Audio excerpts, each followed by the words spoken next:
Good day, everybody. Tim from Timber Visions here. So today we're going to talk about, was this wood stove worth it to install in our house? And I have a few facts and figures that I want to go over on comparing last year, the winter of 21-22, to this year, the winter of 22-23. There's a lot of variables in this, right? I mean, there's outside temperatures and all that stuff. So I did go back and look at historical temperature data for this time frame that we're talking about.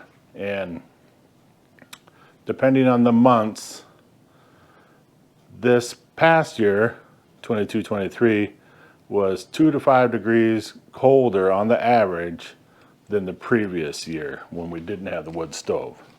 So keep that in mind as we're talking about this. So basically what that boils down to is it was colder the year we had this compared to the prior year with the data that I have. Luckily my wife, she saves all of those bills so I could refer back to them. Thank you, my dear.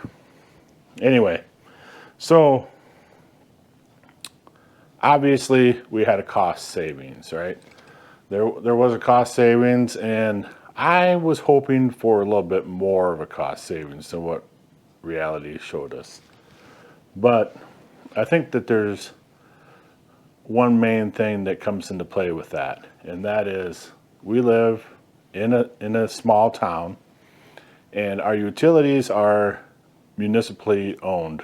So the city we live in owns the municipal utilities. So we aren't buying our natural gas from a natural gas company. The city buys it from a natural gas company and then provides it to us, and they bill us directly. So we don't have to deal with multiple bills. And it's the same with our electricity. So because of that, we do pay less than what I think average people pay. And I don't know that for sure. If you are paying for all your natural gas from a natural gas company, go ahead and comment in the comment section and tell me if it's different or the same than what we're paying.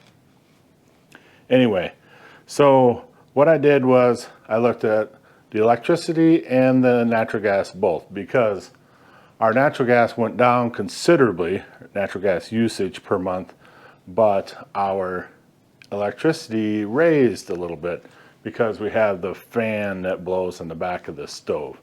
It circulates the hot air out into the room and into the other rooms. So because of that, I'm going to look at the difference that we pay between the savings in gas and the added expense of electricity. The total saved between last year and this year with the offset of added electricity was $254.10 over a 3-month period. So you say that's not really a lot, and that's true. It's not a whole lot for, you know, a wood stove that costs $6,000 and then an install of $6,000, so a $12,000 investment. It would take a very long time to offset the cost of that for this. However, if you look at the increase in the natural gas prices from last year to this year, we potentially saved $390.81. We would have paid $507.93 if we would have paid the same per unit for natural gas as we did this year, but the usage we had last year. I hope this makes sense. Anyway, so with that, we would have had a saving, or we had more of a savings, a $390.81 savings over last year because we run the wood stove. Now, pretty much November on the rest of the year, because we installed in November, the week of Thanksgiving, that Monday. And because of that, I didn't put November into this. I just looked at December, January, and February. And those are our coldest months here in Iowa. Yeah, it gets cold before then, and it stays cold into March, April sometimes. But that's when using this stove can be of a value, because if it's 35 degrees or warmer, running this stove during the day, it gets too hot in here. Just because the heat it puts out is just a little bit too much. I mean, I could put a couple logs in there and then feed it, once an hour or whatever, just a little bit, and maintain a good temperature in here. But I can't put a whole bunch in there and then, leave, because it'll just get really hot in here. It'll be like 85 degrees or something. And we don't need it that warm in the house. Normally we set our thermostat at 68 degrees Fahrenheit. So, I mean, we're not used to that kind of heat, and we really don't need that kind of heat. But I will say this winter, the house is on average warmer than previous years, because you do get a little extra heat from the wood, and it's a different kind of heat. And the downstairs stays 68 or above, so the furnace isn't running, but the upstairs is cooler, like 60 to 65, which is perfect for us, because we like that temperature for sleeping. They're a little bit cooler for sleeping. You just put an extra blanket on the bed and it's all cozy underneath there. If it gets too warm, my wife and I don't sleep the best. So this was an advantage as well. But yeah, even at this savings rate of $390.81, and then the rebate we got for this which was 23%, which knocks it down to like $9,200 some dollars. It's still going to take us 23 years at the current rate to pay this off. But I have a feeling that gas prices are not going to stay where they are currently. And I know for sure that ours are going up, because I think it was last year or the year before, we had the whole southern United States got that Arctic blast, right? And then everyone was out of power and didn't have the heating capacity to deal with it. And then all the natural gas prices just flew up, remember? Well, during that time, our city still had to pay that higher rate for natural gas, but they didn't charge us that directly. They kind of ate that loss of what they had to pay for that natural gas during that period, because they didn't want to just raise the rates way high up, right away, and make everybody have to try to pay that. So what they're doing is slowly increasing the rate to offset that loss during that time period. Now, so I foresee our natural gas prices continuing to ratchet up over the coming years, which will make this even more of an advantage to us, because we'll have this to offset the gas usage. And I can say, like, the last 3-4 weeks, there's only been a handful of times that we've even had a fire in here. It's early April right now, just because we didn't really need to. Once, like I said before, once it gets into the mid 30s or above during the day, there's really no need for a fire. So then in the evening, if it's going to get in the low 20s or teens or whatever below, then I'll start a fire in the afternoon, evening, and get things warmed up so the furnace doesn't run for most of the night. It will still run by morning. Usually if it's, I know there was a period of time there where we had like 2 weeks of just sub-zero temperatures. You had the highs above, highs barely breaking above zero, and you're 10, 15, 20 below zero, and we're talking Fahrenheit here, at night, and wind, and it was pretty brutal winter. There was a lot of really cold days, and during that time, if we had a good fire going, the furnace would still run at night, even when there's a good fire going, but it's, way below zero outside.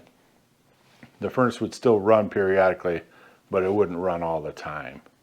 I know I had people that I work with and friends and stuff, they said that during that time period, their furnace ran continuously and never actually got to the temperature set point. So it never met the temperature set point is what they're saying. So if they're set at 68, it got up to like 65. And it just ran continuously the whole time. So I can imagine what our gas usage would have been if we didn't have the wood stove. So I think they're a good investment, especially if you're using LP, which is more expensive than natural gas, or heating with all electricity, because electricity, although it's 100% efficient, as they say, because for heating, because every bit of the energy that goes in, heat comes out somewhere, but it costs more. You don't get as much heat output from it as you do with natural gas or propane or wood. So since I already have wood with my business, I sell firewood, and I have pieces that aren't proper for my wood bundles, firewood bundles. All of those get set aside, and that's what we have burned in here pretty much all winter long. Towards the end of the winter, some of that was all covered in snow. I couldn't really get at it very good, so I did go for some of the stacks that I had set aside for bundles.